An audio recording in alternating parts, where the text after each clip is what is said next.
Hi, welcome back to magic movie explainer. ഇന്ന് ഞാൻ പറയാൻ പോകുന്നത് 2024 പുറത്തിറങ്ങിയ സർവൈവൽ ത്രില്ലറായ സർവൈവ് എന്ന മൂവിയുടെ സ്റ്റോറിയാണ്.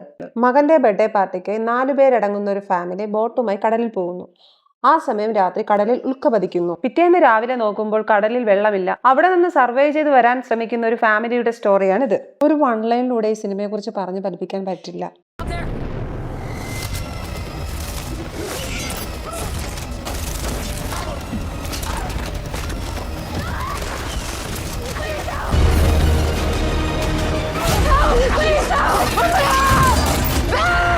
What is this? Arthropods from the abyss. നമുക്ക് സ്റ്റോറി കേട്ടാലോ? മൂവിയുടെ തുടക്കത്തിൽ ആദ്യം കാണിക്കുന്നത് കടലിലോട്ട് പോയിക്കൊണ്ടിരിക്കുന്ന ഒരു ബോട്ടാണ്. ആ ബോട്ടിനകത്ത് 4 പേരുണ്ട്. ജൂലിയ, അവളുടെ ഹസ്ബൻഡായ ടോം, അവരുടെ 2 മക്കൾ കേസിയയും ബെന്നും.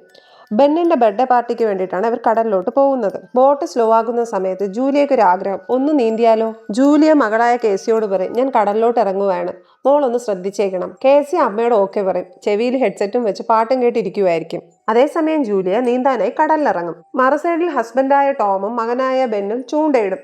മകന് ചൂണ്ടയിടുന്ന രീതികളെ കുറിച്ച് ടോം പറഞ്ഞു കൊടുക്കും. കടലിൽ നീന്തിക്കൊണ്ടിരുന്ന സമയത്ത് ജൂലിയക്ക് തോന്നുന്നുണ്ട് കടലിൽ എന്തോ സംഭവിക്കുന്നുണ്ട്. വെള്ളത്തിനെന്തോ ഉൾവലുവോ എന്തോ സംഭവിക്കുന്നതായി ജൂലിയക്ക് തോന്നി. ജൂലിയ നീന്തും തോറും ജൂലിയക്ക് മുകളിലോട്ട് വരാൻ കഴിയുന്നില്ല. അവൾ താഴ്ന്നു പോകും മാതിരി അവൾക്ക് തോന്നി. ആ സമയം ജൂലിയ തിരിച്ചു നീന്താൻ തുടങ്ങി. ജൂലിയ ആകെ പേടിച്ചിട്ടുണ്ടായിരുന്നു. ഹെൽപ്പിനായി അവരെ എല്ലാവരും വിളിച്ചു. ആരും കേട്ടില്ല. കേസിയെ തന്റെ ചെവിയിൽ ഹെഡ്സെറ്റും വെച്ച് പാട്ട് കേട്ടുകൊണ്ടിരിക്കുന്നതെല്ലാം അവളും കേട്ടില്ല. അപ്പുറ സൈഡിൽ മീൻ പിടിച്ചുകൊണ്ട് നിന്ന ടോം എന്തോ സൗണ്ട് കേൾക്കുന്നുണ്ട്. അവൻ ചുറ്റും നോക്കി. ടോം നേരെ ഫ്രണ്ട് സൈഡിൽ വന്ന് നോക്കി. ജൂലിയ കടലിൽ നീന്താൻ പറ്റാതെ ഹെൽപ്പ് ചോദിക്കുന്നത് അവൻ അപ്പോഴായിരുന്നു കണ്ടത്. ടോം ജൂലിയെ രക്ഷിക്കാനായി നേരെ കടലിൽ ചാടി. ജൂലിയെ രക്ഷിച്ച് കരയിൽ കൊണ്ടുവന്നു. കേസിയെ ടോം ഒരുപാട് വഴക്ക് പറഞ്ഞു. അമ്മ പറഞ്ഞിട്ടല്ലേ പോയത് ശ്രദ്ധിക്കാൻ, മോൾ എന്തുകൊണ്ട് നോക്കിയില്ല? അവൾ അച്ഛനോടും അമ്മയോടും സോറി പറഞ്ഞു. ടോം ആ സമയം പറയും, കടലാണ്, എല്ലാവർക്കും ഒരു ശ്രദ്ധ വേണം. രാത്രി ആവുമ്പോൾ ബെന്നിന്റെ ബർത്ത്ഡേ പാർട്ടി തുടങ്ങും. ബെന്നിന് അന്ന് 13 വയസ്സായിരുന്നു തികയുന്നത്. അവർ എല്ലാവരും ബെന്നിന് ഗിഫ്റ്റ് കൊടുക്കും. അതൊക്കെ കാണുമ്പോൾ ബെന്നിന് ഭയങ്കര സന്തോഷമായിരിക്കും. ആ ഗിഫ്റ്റ് എല്ലാം നോക്കിക്കൊണ്ട് നിൽക്കുന്ന സമയത്തായിരുന്നു കേസിയുടെ ബോയ് ഫ്രണ്ടിനെ വിളിക്കാനായി കേസിയെ ലാപ്ടോപ്പും എടുത്ത് പുറത്തു പോകും. കേസി അയാളുമായി സംസാരിച്ചു കൊണ്ടിരിക്കുന്ന സമയത്ത് അയാളുടെ ബാക്കിൽ കുറെ മിന്നൽ വന്നു പോകുന്നത് അവൾ കാണുന്നുണ്ടായിരുന്നു. അവൾ അയാളോട് ചോദിക്കും, എന്താ സംഭവിക്കുന്നത്? അയാൾ പറയും, അറിയില്ല. പെട്ടെന്ന് സിഗ്നൽ പോയി കോള് കട്ടാവും. കേസി നേരെ തന്റെ അച്ഛൻ്റെ അടുത്ത് പോയി ഈ കാര്യങ്ങളെല്ലാം പറയും. ഈ സമയം ബോട്ടിൽ എന്തോ വന്ന് തട്ടി ബോട്ട് നന്നായി കുലുങ്ങാൻ തുടങ്ങി. അവർ 4 പേരും പുറത്തിറങ്ങി നോക്കുമ്പോൾ കുറെ തിമ്മിങ്ങലം അതുവഴി പോകുന്നു. ആദ്യമൊക്കെ അവർക്ക് നന്നായി ആസ്വദിക്കുകയും കുറച്ച് കഴിയുമ്പോൾ അവർക്ക് അത് ഇച്ചിരി പ്രശ്നമാണെന്ന് മനസ്സിലാവും. ആ തിമ്മിങ്ങലങ്ങളെല്ലാം ഇവരുടെ ബോട്ടിനടിയിൽ വന്ന് തട്ടാൻ തുടങ്ങി. കുറച്ച് ടൈം കഴിഞ്ഞപ്പോൾ തിമ്മിങ്ങലങ്ങളെല്ലാം മറ്റൊരു സൈഡിലോട്ട് പോയി. ആ സമയം ടോം ബോട്ടിന് എന്തെങ്കിലും പറ്റിയോന്നറിയാൻ കടലിലിറങ്ങി. പരിശോധനയ്ക്കിടയിൽ ടോമിന്റെ കൈ ബോട്ടിന്റെ ഫാനിൽ തട്ടി ചെറുതായി ഒന്ന് മുറിയും. ടോം തിരിച്ചു കയറി വരും. ടോമിന് ജൂലിയ ഫസ്റ്റ് എയ്ഡ് കൊടുക്കും. ജൂലിയ ഒരു ഡോക്ടറാണ്. ജൂലിയ ടോമിനോട് ചോദിക്കും, ബോട്ടിന് എന്തെങ്കിലും പറ്റിയോ? ബോട്ടിന്റെ ദിശ മാറ്റുന്ന ഫാനിന്റെ ഒരു സൈഡ് വർക്കാവുന്നില്ലെന്ന് ടോം പറയും. അതേസമയം കേസിയെ തന്റെ ബോയ് ഫ്രണ്ടിനെ വിളിക്കാനായി ബോട്ടിന്റെ മുകളിൽ കയറും. അപ്പോഴും സിഗ്നൽ കിട്ടുന്നില്ലായിരുന്നു. ടോം പറയും, ഇതുവഴി കപ്പലുകൾ പോവും, നമ്മളെ ആരെങ്കിലും രക്ഷിക്കാതിരിക്കില്ല. ജൂലിയ ആ സമയം റേഡിയോ എല്ലാം സിഗ്നൽ നോക്കും. റേഡിയോയിൽ ഒന്നും സിഗ്നൽ കിട്ടുന്നില്ലായിരുന്നു. പെട്ടെന്നൊരു സൗണ്ട് കേൾക്കും. ഇവരെല്ലാവരും പുറത്തിറങ്ങി നോക്കും. പുറത്തിറങ്ങി നോക്കുന്ന സമയത്ത് ആകാശത്ത് നല്ല തീഗോളം മാതിരി കാണുന്നുണ്ട്. എല്ലാവരും ബോട്ടിന്റെ ടോപ്പിൽ കയറി നോക്കും. ആ സമയം ഒരു ഉൽക്ക ഇവരുടെ ബോട്ടിന് നേരെ വരികയായിരുന്നു. ഇവർ പെട്ടെന്ന് ബോട്ട് തിരിക്കും. ബോട്ട് തിരിച്ചതിനാൽ ഭാഗ്യത്തിന് ആ ഉൽക്ക ഇവരുടെ ബോട്ടിൽ പതിക്കില്ല. പക്ഷെ ഇവരുടെ എഞ്ചിൻ എല്ലാം കത്തിപ്പോവും. അതേസമയം ഇടിയും മിന്നലും കൊടുങ്കാറ്റും വന്ന് അതിശക്തമായ കൊടുങ്കാറ്റായിരുന്നു. ബോട്ട് ആടി ഉലയാൻ തുടങ്ങി. ബോട്ടിലുണ്ടായിരുന്ന സാധനങ്ങളെല്ലാം തല കീഴായി മറിയാൻ തുടങ്ങി. ടോം ആ സമയം എല്ലാവർക്കും ലൈഫ് ജാക്കറ്റ് എടുത്തു കൊടുത്തു. കൊടുങ്കാറ്റും തിരമാലയുടെ ശക്തമായ വരവും കാരണം ഇവർക്ക് പിടിച്ചു നിൽക്കാൻ പറ്റിയില്ല. അവർ ബോട്ടെല്ലാം അടച്ചു പൂട്ടി അതിനകത്തിരിക്കും. ആരെങ്കിലും രക്ഷപ്പെടുത്താൻ വരുമോ എന്നറിയാൻ വേണ്ടി ടോം ഫ്ലയർ ഗൺ കത്തിക്കും. അടുത്ത സീൻ കാണിക്കുന്നത് രാവിലെയായി. എല്ലാവരും കണ്ണു തുറന്ന് ചുറ്റും നോക്കും. സാധനങ്ങളെല്ലാം തല കീഴായി മറിഞ്ഞു. ഒരു അനക്കവും ഇല്ലാതെ ഈ ബോട്ട് കിടക്കുന്നു. അവർ 4 പേരും പതുക്കെ പുറത്തിറങ്ങി. അവിടെ കണ്ട കാഴ്ച അവർക്ക് വിശ്വസിക്കാനേ കഴിയാത്തതായിരുന്നു. അവരുടെ ബോട്ടിന് ചുറ്റും ഒരു തുള്ളി വെള്ളമില്ല. ചുറ്റും പാറക്കെട്ടും മണ്ണും മാത്രം. അവർ മുന്നോട്ട് നടന്നു നോക്കി. കുറെ മീനുകൾ പിടയ്ക്കുന്നത് കാണുന്നുണ്ടായിരുന്നു. പരിസരത്തൊന്നും ഒന്നുമില്ല. കടലിന്റെ അടിഭാഗം ഒരു കര പോലെയായി. തട്ടായ കുറെ മൺതിട്ടയും പാറക്കെട്ടയും മാത്രമായിരുന്നു അവർക്ക് കാണാൻ കഴിയുന്നത്. അവർക്ക് എന്താ സംഭവിച്ചതെന്ന് ഒന്നും മനസ്സിലായില്ല. ടോം നേരെ ചെന്ന് ടോമിന്റെ കോമ്പസ് എടുത്ത് നോക്കി. അവർ ഇന്നലെ നിന്നത് നോർത്തായിരുന്നു. പക്ഷെ ഇപ്പോൾ നിൽക്കുന്നത് നോർത്തല്ല. കടലിൽ ഉൽക്ക വീണത് കാരണം കടലിലെ വെള്ളം കരയിൽ കയറിയെന്ന് ടോമിന് മനസ്സിലായി. ടോം അവരോട് പറയും, കരയിൽ ഇപ്പോൾ സുനാമി ഉണ്ടായി കാണും.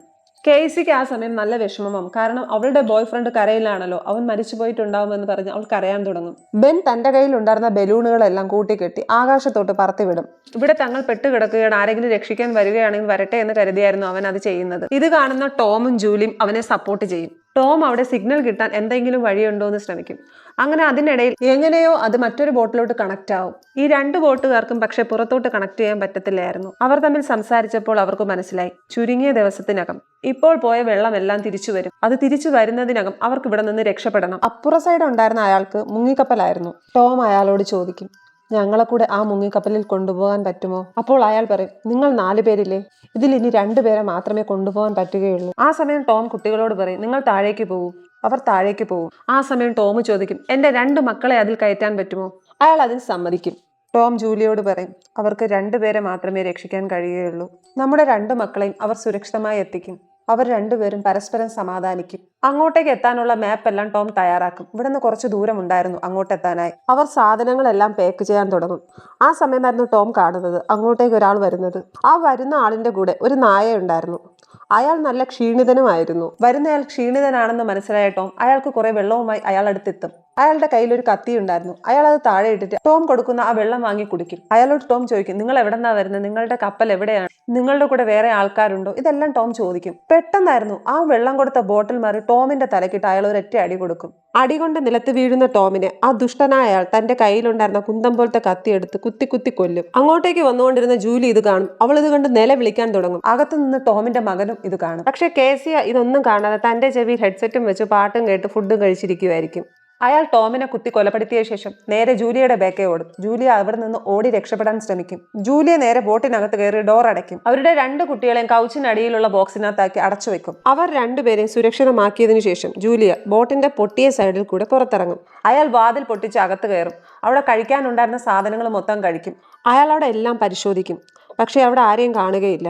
ആ സമയം അവിടെ അയാൾക്ക് ആരെയും കാണാൻ പറ്റിയില്ല. ബോട്ടിന്റെ പൊട്ടിയ സൈഡിൽ കൂടി ജൂലിയ ചെന്ന് പെട്ടത് നായയുടെ മുന്നിലായിരുന്നു. പെട്ടെന്നായിരുന്നു അയാളുടെ നായ കുരയ്ക്കാൻ തുടങ്ങിയത്. ജൂലിയ തന്റെ കയ്യിലുണ്ടായിരുന്ന കത്തി ഉപയോഗിച്ച് ആ നായയെ കുത്തിക്കൊന്നു. അയാൾ പുറത്തു വന്ന് നോക്കുമ്പോൾ അയാളുടെ നായ ചത്തു കിടക്കുന്നു. അയാൾക്ക് ദേഷ്യമായി. അതേസമയം ജൂലിയ ബോട്ടിന്റെ മുകളിൽ കയറി പതുക്കെ അകത്തിറങ്ങും. അകത്തു വന്ന് അയാളുടെ ബാക്കിൽ വന്ന് പതുക്കെ ഒരു കത്തിയെടുത്ത് അയാളെ കുത്താനായി ശ്രമിക്കും. അത് കാണുന്ന അയാൾ അവളെ അടിച്ച് നിലത്തിട്ടും അവളെ നന്നായി അടിക്കും. ജൂലിയെ അടിച്ചു കൊല്ലാനായിരുന്നു അയാളുടെ ശ്രമം. ജൂലിയെ മർദ്ദിക്കുന്നത് ആ 2 കുട്ടികളും അതിന്റെ മറവിൽ നിന്ന് കാണുന്നുണ്ടായിരുന്നു. ആ 2 കുട്ടികളും സങ്കടം സഹിക്കാനാവാതെ അവിടെ സഹിച്ചിരിക്കാൻ ശ്രമിച്ചു. ആ ദുഷ്ടൻ ജൂലിയെ കൊല്ലുമെന്ന് മനസ്സിലായ കേസിയ ആ കൗച്ചിൽ നിന്ന് പുറത്ത് പതുക്കെ തലയിട്ടു. ആ ദുഷ്ടൻ കേസിയെ കണ്ടു. അയാൾ കേസിയെ അടുത്തേക്ക് തിരിഞ്ഞപ്പോൾ അവൾ തന്റെ കയ്യിലുണ്ടായിരുന്ന ഫ്ലയർ ഗൺ ഉപയോഗിച്ച് അയാളെ ഷൂട്ട് ചെയ്തു. അത് അയാളുടെ ശരീരത്തിൽ കൊള്ളുകയും ആ സൈഡ് ഫുള്ള് തീ പിടിക്കുകയും ചെയ്യും. ജൂലിയെ കേസിയെയും ബെന്നിനെയും പുറത്തിറക്കും. അതിനുശേഷം ടോം തയ്യാറാക്കി വെച്ചിരുന്ന മാപ്പും ബാഗും എടുത്ത് ജൂലിയയും പുറത്തിറങ്ങും. അവർ മുന്നോട്ട് നടന്നു വരുമ്പോൾ ടോം മരിച്ചു കിടക്കുന്നത് കാണുമ്പോൾ അവർക്ക് 3 പേർക്ക് സഹിക്കാൻ പറ്റുന്നില്ല. ബെൻ അവിടെ നിന്ന് കരയാൻ തുടങ്ങും. ടോമിനെ കെട്ടിപ്പിടിച്ച് ബെൻ കരയും. ജൂലിയെ തിരിഞ്ഞു നോക്കുമ്പോൾ അയാൾ മരിച്ചിട്ടില്ല. അയാൾ ബേക്കേ വരുന്നുണ്ടായിരുന്നു. ബെന്നിനെയും കേസിയെയും കൂട്ടി ജൂലിയ അവിടെ നിന്ന് രക്ഷപ്പെടും. അവർ 3 പേരും ഒരു സൈഡിൽ തളർന്നു വന്നിരിക്കും. കേസിയെ പറയും, ബെൻ കാരണമാണ് അച്ഛൻ മരിച്ചത്, ബെൻ കാരണമാണ് അയാൾ അവിടെ വന്നത്, ബെൻ കാരണമാണ് ഇത്രയും സംഭവിച്ചത്. ഇതെല്ലാം കേൾക്കുമ്പോൾ അവന് സഹിക്കാൻ പറ്റില്ല. ബെന്നിന് അത്രയ്ക്ക് ഇഷ്ടമായിരുന്നു അവന്റെ അച്ഛനെ. അവൻ കാരണമാണല്ലോ അച്ഛൻ മരിച്ചതെന്നോർത്ത് അവൻ കരയാൻ തുടങ്ങും. താൻ ബലൂണ് പറത്തി കാറ്റിൽ വിട്ടത് കൊണ്ടാണ് അയാൾ അവിടെ വന്നത്, അതിനാലാണ് തന്റെ അച്ഛൻ മരിച്ചത്. ഇതോർത്ത് അവന് ഭയങ്കര സങ്കടമായിരുന്നു. ജൂലിയ ബെന്നിനെ വന്ന് സമാധാനപ്പെടുത്തും. മോൻ മനഃപൂർവ്വം ഒന്നും ചെയ്തിട്ടില്ല, നമുക്ക് രക്ഷപ്പെടാൻ വേണ്ടിയിട്ടാണ് മോൻ അത് ചെയ്തത്. അത് ഇങ്ങനെ ആവുമെന്ന് നമ്മൾ ആരും കരുതിയില്ലല്ലോ. മോൻ വിഷമിക്കേണ്ട, നമുക്ക് ഇവിടെ നിന്ന് എത്രയും പെട്ടെന്ന് രക്ഷപ്പെടണം. ഇതും പറഞ്ഞ് ജൂലിയെ തിരിഞ്ഞു നോക്കുമ്പോൾ അങ്ങ് ദൂരെ നിന്ന് അയാൾ വരുന്നത് അവൾ കാണുന്നു. അവർ 3 പേരും അവിടെ നിന്ന് ഓടി രക്ഷപ്പെടാൻ ശ്രമിക്കും. അങ്ങനെ അവർ ഓടി മുന്നോട്ട് വരുമ്പോൾ കടലിൽ അടിഞ്ഞു കിടക്കുന്ന കുറെ പ്ലാസ്റ്റിക് കുപ്പികൾ കാണിക്കുന്നുണ്ട്. അതേസമയം അവിടെ ഒരു വലിയ ഫിഷ് ചത്ത് കിടക്കും. ടോം അതിനെ എടുത്ത് നോക്കും. അത് കാണുന്ന ജൂലി അവനെയും പിടിച്ചുകൊണ്ട് ഓടും. അവർ 3 പേരും ആ മുങ്ങിക്കപ്പലുള്ള ഡയറക്ഷനിലോട്ടായിരുന്നു ഓടുന്നത്. അവർ ഓടുന്നത് ആ ദുഷ്ടനായ മനുഷ്യൻ കാണുന്നുണ്ടായിരുന്നു. ഓടി ഓടി ബെൻ തളർന്നു. അവന് നടക്കാൻ പറ്റാത്ത വിധമായി. ഒരല്പം വെള്ളമുണ്ടായിരുന്നു, അതും ബെന്നിന് കൊടുത്തു. കേസി അപ്പോൾ പറയുന്നുണ്ടായിരുന്നു, നമുക്ക് ഇവിടെ നിന്ന് രക്ഷപ്പെടാൻ പറ്റില്ല അമ്മേ. പക്ഷെ ജൂലിയ പറഞ്ഞു, ഇല്ല, നമ്മൾ ഇവിടെ നിന്ന് രക്ഷപ്പെടും. അവരങ്ങനെ മുന്നോട്ട് നടന്നും ഓടിയും ചെന്നെത്തിയത് ഒരു തുരുമ്പ് പിടിച്ച ഫ്ലൈറ്റിനടുത്തായിരുന്നു. ഏതോ ഒരു കാലത്ത് തകർന്ന് കടലിൽ വീണ ഒരു ഫ്ലൈറ്റ് ആയിരുന്നു അത്. അതിന്റെ അകവും പുറവും എല്ലാം തുരുമ്പിച്ച് വല്ലാണ്ടായ ഒരു ഫ്ലൈറ്റ് ആയിരുന്നു. അവർ 3 പേരും ആ ഫ്ലൈറ്റിനകത്ത് കയറി. ആ രാത്രി അതിനകത്ത് കഴിച്ചുകൂട്ടാൻ അവർ തീരുമാനിച്ചു. ജൂലി ടോമിന്റെ ഷർട്ട് എടുത്ത് അവളുടെ പുറത്തിട്ട് അതിൽ തന്നെ നോക്കി വിഷമത്തോടു കൂടി ഇരിക്കും. അവരുടേതൊരു പ്രണയ വിവാഹമായിരുന്നു. ബെഡേക്ക് അവർ 4 പേരും കൂടെ എടുത്ത ഫോട്ടോ അതും നോക്കി അവൾ കരയാൻ തുടങ്ങി. അവർ 3 പേരും ഒരുപാട് സങ്കടത്തോടു കൂടി അവിടെ കഴിച്ചുകൂട്ടി. എല്ലാരും ഉറങ്ങിക്കഴിഞ്ഞപ്പോൾ കേസി പുറത്തു പോയി. കേസി പുറത്തിരുന്ന സമയത്ത് ആ ദുഷ്ടൻ ബേക്കി കൂടെ ഒന്ന് കേസിയെ പിടിക്കാൻ കൈയോങ്ങുമ്പോൾ ജൂലി അവനെ കുത്തി നിലത്തിടും. എന്നിട്ട് അവന്റെ പുറത്ത് കയറിയിരുന്ന് അവനെ കുത്തി കുത്തി കുത്തി കൊല്ലും. ആ 2 കുട്ടികളും വന്ന് അവളെ പിടിച്ചു മാറ്റി അവളെ കെട്ടിപ്പിടിച്ച് നിന്ന് കരയും. അങ്ങനെ പിറ്റേ ദിവസം രാവിലെ അവർ പുറത്തു വന്ന് നോക്കുമ്പോൾ ആ ദുഷ്ടന്റെ ശരീരം എന്തോ കടിച്ചു കീറി ചന്നം പിന്നാക്കിയിട്ടിട്ടുണ്ടായിരുന്നു. കേസി അമ്മയോട് ചോദിക്കും, ഇയാളുടെ ബോഡി എന്താ ഇങ്ങനെ ആയിപ്പോയത്? ജൂലിയ പറയും, അറിയില്ല, നമുക്ക് ഇവിടെ നിന്ന് പോവാം. അവർ മാപ്പ് നോക്കി മുങ്ങിക്കപ്പലുള്ള സ്ഥലം കണ്ടുപിടിച്ചു. അങ്ങോട്ടേക്ക് എത്താനുള്ള ശ്രമത്തിനായി അവർ നടക്കാൻ തുടങ്ങി. ആ സമയം ബെൻ നല്ല ക്ഷീണിതനായിരുന്നു. അവൻ ഒട്ടും നടക്കാൻ പോലും വയ്യാത്ത അവസ്ഥയായിരുന്നു. ബെന്നിന്റെ ചുണ്ടുകളെല്ലാം വരണ്ട്. അവൻ വെള്ളം കുടിക്കാതെ ആകെ അവശനായി. ബെൻ നോക്കുമ്പോൾ അവിടെ ഒരു വെള്ളക്കെട്ട് കാണുന്നു. അവൻ ഓടിച്ചെന്ന് കമന്ന് ആ വെള്ളം കുടിക്കാനായി ശ്രമിക്കും. അതേസമയം ജൂലിയ ഇത് കാണുന്നു. ജൂലിയയും കേസിയും വന്ന് ബെന്നിനെ പിടിച്ചു മാറ്റും. ബെൻ കുടിക്കാൻ ശ്രമിച്ച വെള്ളം കടലിന്റെ അടിത്തട്ടിൽ കെട്ടിക്കിടക്കുന്ന വേസ്റ്റ് വെള്ളമായിരുന്നു. അതിനകത്ത് നിറച്ചും ചത്ത മീനും. ആ വെള്ളത്തിന് തന്നെ വല്ലാത്ത സ്മെല്ലായിരുന്നു. അവിടെ നിന്നും ജൂലി ബെന്നിനെയും കേസിയെയും കൂട്ടി മുങ്ങിക്കപ്പൽ ലക്ഷ്യമാക്കി നടക്കാൻ തുടങ്ങി.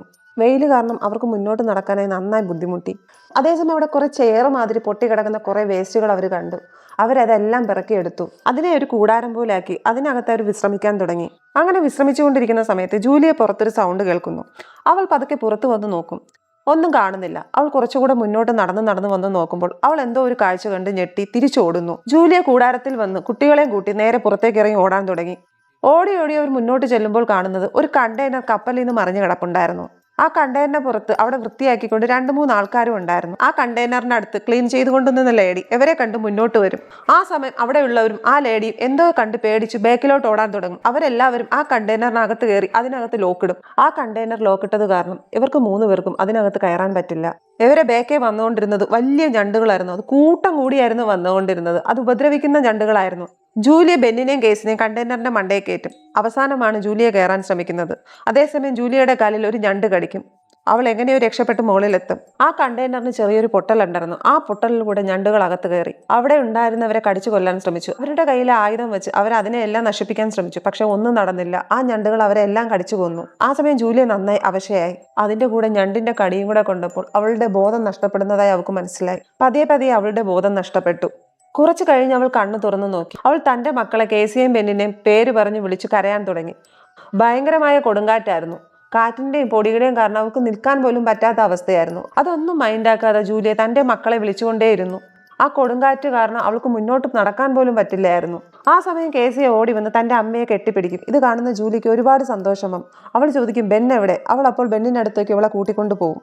ബെന്നിനെയും കൂടെ കാണുമ്പോൾ ജൂലിയയ്ക്ക് ഒരുപാട് സന്തോഷമാവും. അവർ 3 പേരും കെട്ടിപ്പിടിച്ച് നിന്ന് കരയും. ജൂലിയ തന്നെ ഞണ്ട് കടിച്ച മുറിവെല്ലാം വച്ച് കെട്ടും. അതേസമയം അവർക്ക് അവിടെ നിന്ന് ഫുഡും വെള്ളവും ഒരു ഗണ്ണും കിട്ടുന്നുണ്ടായിരുന്നു. അത് കൂടാണ്ട് ഒരു സാറ്റലൈറ്റ് ഫോണും കിട്ടി. അവർ ആ ഫോൺ കിട്ടിയ ഉടൻ തന്നെ ആ മുങ്ങിക്കപ്പലിന്റെ ആളെ വിളിച്ചു. അയാളോട് ജൂലിയ പറയും, ഞങ്ങളുടെ മാപ്പ് നഷ്ടപ്പെട്ടു. ഇവിടെ വലിയ ഞണ്ടുകൾ വന്ന് മനുഷ്യനെ ആക്രമിച്ച് കൊല്ലുന്നുണ്ടായിരുന്നു. ആ സമയം അയാൾ പറയും, എന്നെയും കുറെ ഞണ്ടുകൾ വന്ന് കടിച്ചു. ഞാൻ എങ്ങനെയോ അതിൽ നിന്ന് രക്ഷപ്പെട്ടു. അയാൾ ജൂലിയോട് പറയും, ഞണ്ടുകൾ തിരിച്ചു വരുന്നുണ്ടെങ്കിൽ കടലിലെ വെള്ളവും തിരിച്ചു വരുന്നുണ്ടെന്നാണ് മനസ്സിലാക്കാൻ. അതിനാൽ എത്രയും പെട്ടെന്ന് നിങ്ങൾ എൻ്റെ അടുത്ത് എത്തണം. എങ്കിൽ മാത്രമേ ഇവിടെ നിന്ന് രക്ഷപ്പെടാൻ പറ്റുകയുള്ളൂ. ജൂലി അയാളോട് പറയും, കയ്യിലുണ്ടായിരുന്ന മാപ്പ് എവിടെയോ നഷ്ടപ്പെട്ടു പോയി. മാപ്പ് ഉണ്ടെങ്കിൽ മാത്രമേ നിങ്ങൾ നിൽക്കുന്ന സ്ഥലം ഞങ്ങൾക്ക് അറിയാൻ പറ്റുകയുള്ളൂ. ആ മുങ്ങിക്കപ്പലിന്റെ ആൾ തന്റെ കയ്യിലുണ്ടായിരുന്ന ഫ്ലെയറിൻ ആകാശത്തേക്ക് നോക്കി പൊട്ടിക്കും. അത് കാണുന്ന ബെന്നിന് മനസ്സിലാവും. ബെൻ ബാക്കിയുള്ളവർക്കും കാണിച്ചു കൊടുക്കുന്നു. അതേസമയം അവർക്ക് ആ ലൊക്കേഷൻ മനസ്സിലായി. അവർ 3 പേരും അവിടെ ലക്ഷ്യമാക്കി മുന്നോട്ട് നടന്നു അവരെത്തിയത് നല്ല ഉയരമുള്ള സ്ഥലത്തായിരുന്നു. അവിടെ നിന്ന് നോക്കുമ്പോൾ അവർക്ക് ചെറുതായിട്ട് ആ മുങ്ങിക്കപ്പൽ കാണാൻ പറ്റുമായിരുന്നു. പക്ഷെ അയാളടുത്ത് ഇവർക്ക് എത്താൻ കുറച്ചും കൂടെ ദൂരമുണ്ടായിരുന്നു. ഇത്രയും സമയം അവർ നടന്നു വന്ന പോലെയുള്ള സ്ഥലമായിരുന്നില്ല അത്. ഒരുപാട് പാറക്കെട്ടുകൾ നിറഞ്ഞതായിരുന്നു. കുറേയേറെ ഇടുങ്ങിയ പാറക്കെട്ടുകളും കുറെ മണ്ണും പായല് പിടിച്ച സ്ഥലവും വെള്ളക്കെട്ടും അല്ലാണ്ട് ദുർഘടം പിടിച്ചൊരു വഴിയായിരുന്നു അത്. അവർ 3 പേരും വളരെ ബുദ്ധിമുട്ടിയിട്ടാണെങ്കിലും ആ വഴിയെ മുന്നോട്ട് നടന്നു വന്നു. അങ്ങനെ അവർ മുന്നോട്ട് വന്നുകൊണ്ടിരുന്നപ്പോഴായിരുന്നു പെട്ടെന്ന് മുകളിൽ നിന്ന് മണ്ണും പാറക്കെട്ടുകളെല്ലാം പൊടിഞ്ഞു വീഴാൻ തുടങ്ങിയത്. അതേസമയം ജൂലിയ നേരെ 2 കുട്ടികളെയും പുറത്തേക്ക് തള്ളും. ജൂലിയ അകത്തുമാവും. ജൂലിയ പാറക്കെട്ടുകളുടെ അകത്തും കുട്ടികൾ പുറത്തും.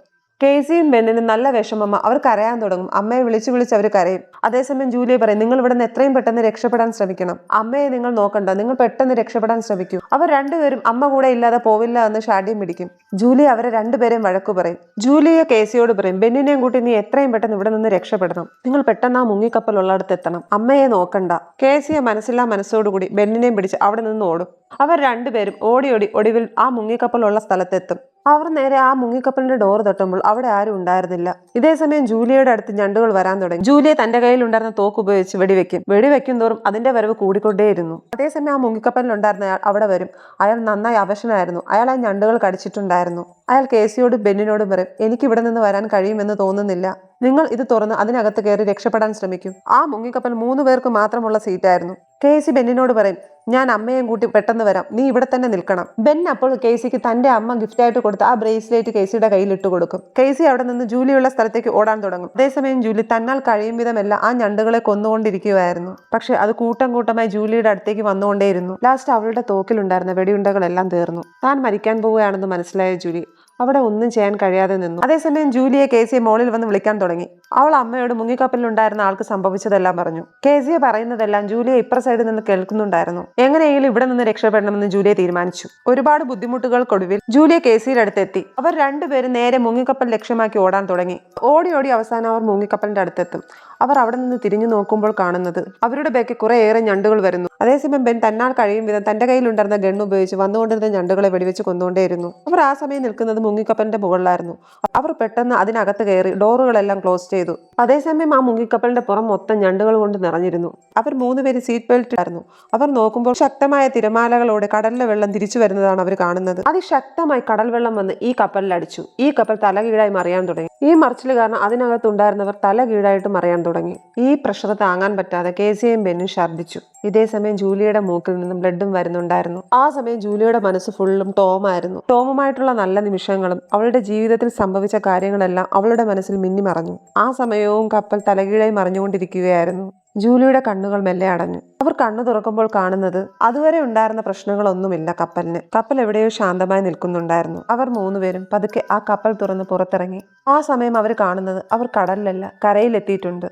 പക്ഷേ കരയിൽ നോക്കുമ്പോൾ കാണുന്നത് അവിടെയുള്ള ബിൽഡിംഗ് എല്ലാം തകർന്നു കിടപ്പുണ്ട്. ഒരു വലിയ സുനാമി വന്നു പോയതാണെന്ന് അവർക്ക് മനസ്സിലായി. ജൂലിയ തന്റെ 2 കുട്ടികളെയും ചേർത്ത് പിടിച്ച് കരയിലേക്ക് നോക്കി നിൽക്കുന്നതാണ് ഈ മൂവിയുടെ അവസാനം. ഈ സ്റ്റോറി നിങ്ങൾക്ക് ഇഷ്ടമായോ? ഇഷ്ടമായെങ്കിൽ വീഡിയോ ലൈക്ക് ചെയ്ത് ചാനൽ സബ്സ്ക്രൈബ് ചെയ്യുക.